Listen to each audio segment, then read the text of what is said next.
चल भाई गोलू, चले अपने कमरे में। अरे यहीं पर बैठ जा, मेरे साथ भी दो बातें कर ले।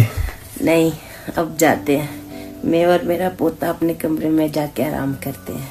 नई नई शादी हुई थी ना, तो बाकी लड़कियों की तरह मैंने भी बहुत सारे सपने देखे थे, पर वो सपने कहीं ना कहीं घर के काम में और बच्चे पालने में ही चले गए। बहुत मन करता था आपके साथ बैठने का, बातें करने का, चाय पीने का, पर आपके पास वक्त ही नहीं होता था। तरस जाती थी आपके साथ 10 मिनट बैठने के लिए, सिर्फ 10 मिनट मांगती थी आपसे, पर कहाँ थे आपके पास वो 10 मिनट। या तो फोन देखते रहते थे, या तो दोस्तों के साथ भागते रहते थे, या तो काम।